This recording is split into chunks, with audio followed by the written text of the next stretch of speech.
So the bigger the vision you have, the more important it is for you on what type of a team you're going to put around you. Simple as that. And I think one of the challenges with people when it's about putting a team around them, they want to be something they're not. So it's everybody wants to be the Shaq or the LeBron or the Kobe instead of realizing what your strength is. And we're going to talk about that a little bit today. I'm going to talk about 10 different roles, strengths, and departments within a company. So as you're looking at this, everybody that's looking at this, you may be at a different position in your life. You may be a salesperson, you may be an entrepreneur that's just getting started, maybe a mid-sized business that you may look at this and say, this is what we lack. Or you may be somebody that's an executive and an owner part of a company that's saying, this is what area I am very good at and I need to reposition myself here. Regardless of where you're at, this is how I want you to look at this here. This video is for you, no one else. I want you to look at this video as you. And as I go through this, I need you to ask yourself, which one is me? Give me your 1, 2, 3, yourself. I'm 1 this, 2 this, 3 this. And if you think that's you, verify it with somebody who knows you very well for them to say, I really think you're more this, this, this. If you're willing to get some honest feedback from somebody. So let's get right into it. Look, 10 different roles within a company. First, we have the Biz Dev. And nothing is in any specific order. I'm just telling you what's what. First, you have the Biz Dev. Somebody who is doing business development for a company. What is Biz Dev? Here's what Biz Dev is. In the world of politics, if you're running a country, an ambassador that is a U.S. ambassador that deals with relations in the Middle East, hypothetically, the Biz Dev person is doing the dirty work. Very, very important role, but they do the dirty work. So you need to go out there and sit and talk to the political powers, the senators, the congressman, the president of a country in the Middle East, Iran, Kuwait, whatever it is, and ask them. They're going to say, no, we really don't like your president that he announced this, that. Or we really don't like how this partnership or relationship's going on. We don't like how you're doing this. That's Biz Dev. And the ambassador is supposed to create a synergy of them still wanting to do business together and bring in a relationship that possibly was sour, rekindle. This is rekindle. This is strengthen. This is rebuild. This is a lot of is Biz Dev. Okay, next. We can go into the visionary. The visionary is what a lot of people want to become visionaries, but not everybody's a visionary. Let me explain to you what I mean by what is not everybody's a visionary. If you ask in basketball, everybody wants to be like Mike, modern day. Everybody wanted to be a Kobe, or everybody wants to be a LeBron James. But maybe you're a Steve Kerr, you know? Maybe you're somebody that's a, Steph Curry. Maybe you're somebody that's just a role player. Maybe you're a sixth man. Maybe you're a big guy that you don't have good footwork, but you're somebody that the other center is getting good on working with you because you're stronger. You push him out, you're bullying him, and you're strengthening him. Maybe you're somebody that's good at playing with the guys and doing their legs and tape and all this other stuff. So what is the role you're playing? A visionary would generally be called the CEO. Now, sometimes some companies make the mistake of just because somebody's title is CEO doesn't mean they're a visionary. Sometimes companies make a mistake and they hire a operations person who becomes a CEO, and what this guy who's an operation internally but is the CEO, all he's trying to do is make all the systems perfect. And they're wondering how come the company's not exploding, because you're not a CEO. You're operations. You're a COO, not a CEO. You're not a face. You're not someone that's going to say, we're going to go and take over this market. And let me give you a good example of a CEO. I'm going to butcher his name, Roberto Goizueta. Say it again. Goizueta. Okay, this guy is a fascinating guy to study. He's a Cuban immigrant. Okay, went to Yale. Just so you know this, he used to make $500 a month as a chemical engineer.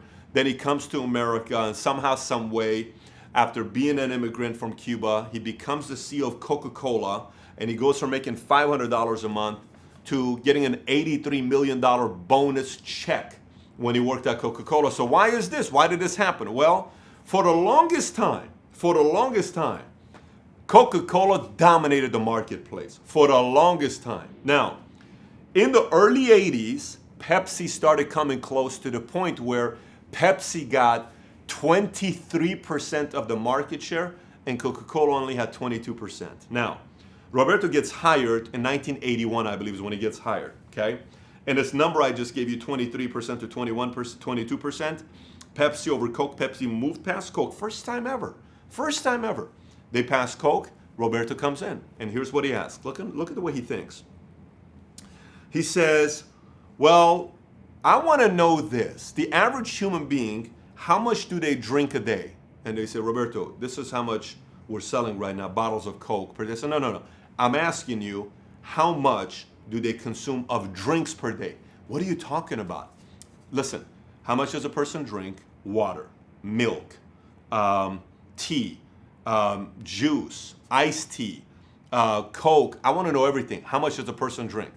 They're like, oh my God, where's this guy going with this thing here? Here's how they drink. Then he comes back, he says, that's exactly what we need to do. I want a bigger market share of how much somebody consumes of drinks. Fascinating. Look what happens then. So what does he come out with? Here's what he comes out with. Most of us only know about Coca-Cola, Diet Coke, Coke Zero, all these other things.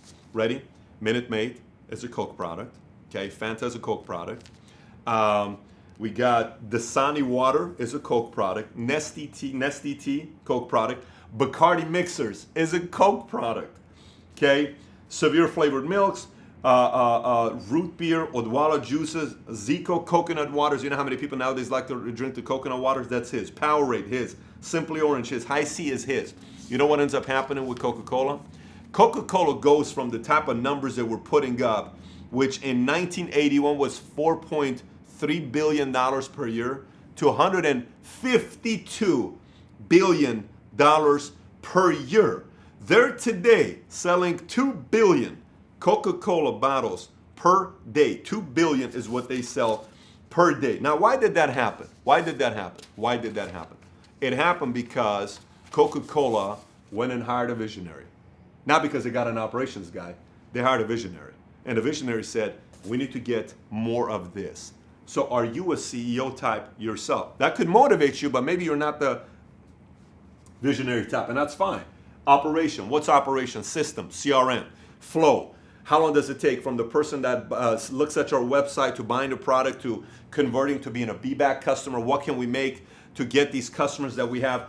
We have 60,000 customers here. What can we do to get these 60,000 customers to help us get to their 60,000 customers, because we're so good on the front end, but we're not doing good on this side here. You know, what CRM do we need? How can we get the calendars to be better up? You know, hiring new people. We need more staff here.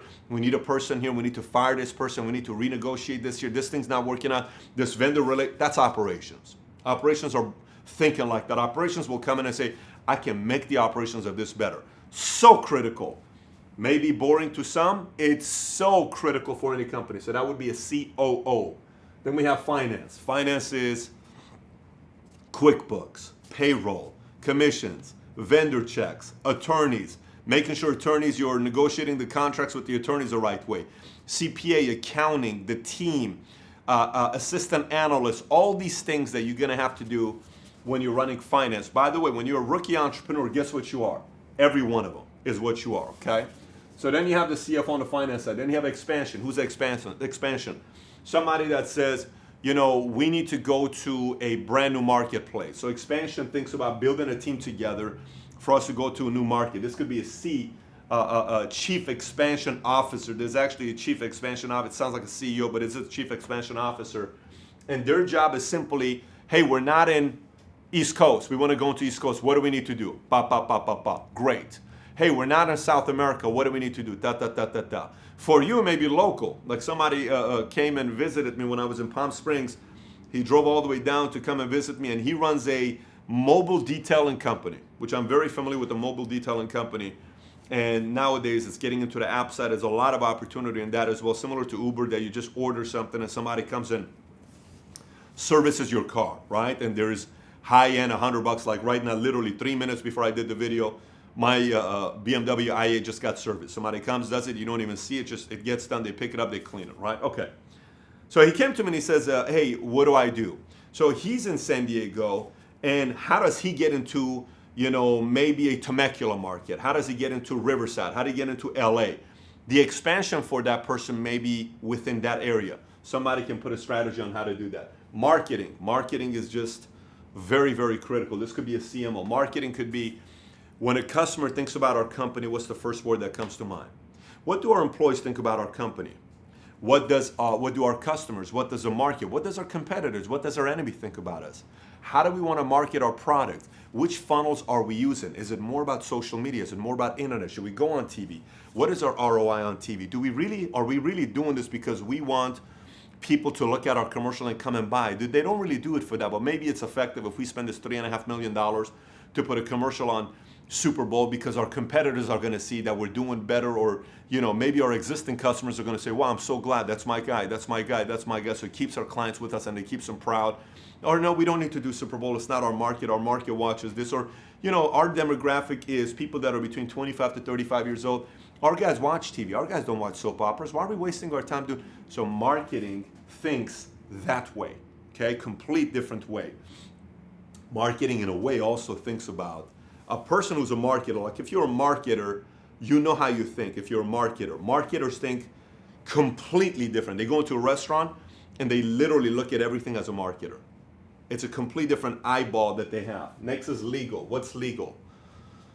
In every industry, there's compliance, there's laws, there's making sure you are compliant with the regulators or whatever. That with financial industry is FINRA, SEC, all these other things that you're dealing on that side. And real estate is going to be Department of Real Estate, on Department of Insurance. It doesn't matter what you're doing. Technology is going to be a whole different law that you're right in. Anything there is legal. So you got to make sure you have a strong legal team. Sometimes the A-type personalities, they don't like to touch this here because we don't need any help with this. Why would we worry about compliance? Come on, man. No one cares about compliance. Big mistake, because you need the contracting to be right. I spend a lot of money in that area and I have no problem with it because it's very, very critical to stay compliant with your business. But you may be watching and saying, that's me. I love those types of things. Phenomenal. It could be information. What's information? Somebody that's very good at research, somebody that's very good at studying competition, somebody that's very good at studying trends and keeping track of updating and saying, just so you know, today in the market, AIG CEO Carl Icahn was called out by Peter, and this is what happened with him, and they said this, and did you hear about what happened today in the Silicon Valley marketplace? A new startup was raised $200 million on their round 3, and they're going after this, and did you hear about the fintech market?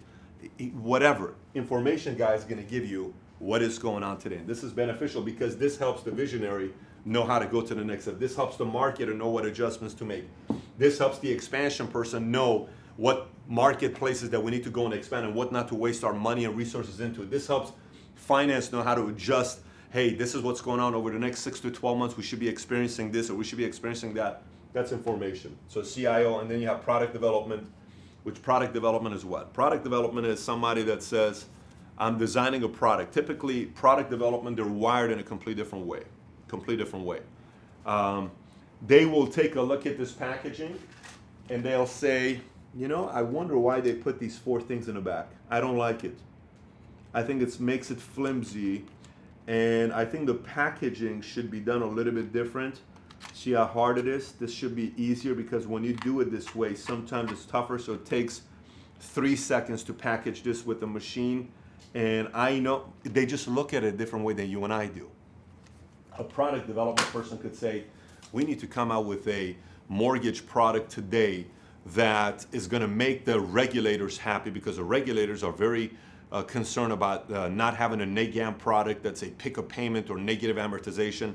That's not going to affect this. So to make the regulators have, why don't we come up with this? But to make the cost low, why don't we get rid of this? Great. They work in a completely different way. Very important for product development to be in communication with the rest of the guys. I regularly in the insurance industry, I get calls and I sit on several different boards that they'll call me and they'll say, what do you think the insurance financial industry needs to look at right now next as a product? And we'll have a long conversation about areas that I believe they need to completely change and revolutionize, because the insurance industry needs a lot of disrupting right now. Then you have sales. By the way, nothing happens without sales, just so you know this. So a lot of times, we put so much attention into everything else, so much attention. Every position is very important. Every position is very important, that you forget to put constant emphasis here. If you look at companies that go through this, they start going through a downfall, you will see almost every single time, if it goes through this, you can, 80% of the time, you can go and point it to sales. Why? A great sales manager is no longer there. A chairman of agency who was running the entire sales department is gotten too casual because his bonuses are so easy now that he knows he's going to hit the bonuses within 4 months, and he's golfing 4 months out of you. You got to make some changes to the bonus structure, right? So you have a person that is barely working and you know nothing about it because everything is based on no scheduling. So you think he's working, but he's not, and you need to make an adjustment and go and partner with Salesforce.com because you need to make sure that the guys are logging in every single day what appointment they ran and who was the person with, and put a number there, and you need to run a minimum of this many appointments, and need to spend this much money, you cannot spend more than this at a bar, and to track that. Okay, you can see this. So you may be somebody watching this and saying, I'm a salesperson, I'm a great sales trainer, I'm a great person that can build an army. And here's the weird thing, you wanna know something? They typically make more money than every one of these guys, just so you know this. Just so you know this, these guys typically make the most money. I know this sounds strange. They definitely make more money than these guys. They make generally the most money because if these guys are not getting paid, what's the motivation behind the company's done? Like you think Coca-Cola survives without their guys that are going out there selling Coca-Cola to the local? No, it's a done deal. So sales is very, very critical. So you got to look at this and you may say, Pat, you know what? I'm very good with people. I can pretty much go in a room and strike a conversation with anybody and get information and talk to people and they'll tell me anything, and I'm a chameleon. I can get on. Well, you may be a biz dev person. Good for you. I'm a very strong salesperson. I can sell. I'm good with sales. I know how to ask the right questions, and I know that sales flow, and I'm good at teaching this. Excellent. I'm a visionary. I'm this, I'm that. Regardless of what you are, you got to really take an assessment of yourself and ask, what is my strength? Top 3. What is my dominant one that I am? Okay, for yourself, and what can I do to become better at that by studying others who have done those areas. Now, the complete opposite side, if you're running a company, you got to ask, who is who? What am I lacking?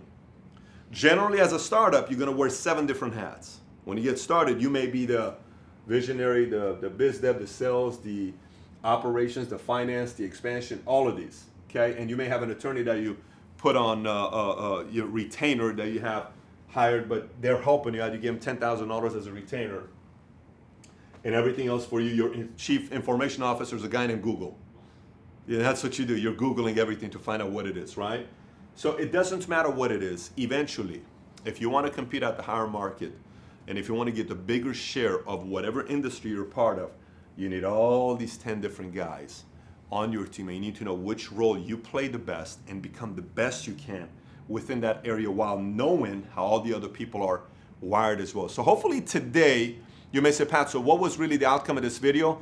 To kind of know what each person does and to kind of know what's needed to build a strong team, strong foundation. Again, this is another one of those episodes that I can go 3 more hours with you and just go dive extremely deep into this and break everything down and address questions. But this is a simple video we're doing on the YouTube channel. Maybe on another setting, we'll have an opportunity to dive into a little bit deeper into this subject here. So anyways, hey, by the way, for those of you guys that are looking at these shirts, we've sold hundreds of these around the world already. If you haven't purchased one, this is the entrepreneur's uniform. Everybody, if you consider yourself an entrepreneur, everybody ought to have this shirt. I'm pretty much wearing this thing every single day. If I'm at the airport, if I'm walking around anywhere, if I could wear this every day, I have every single color that we have.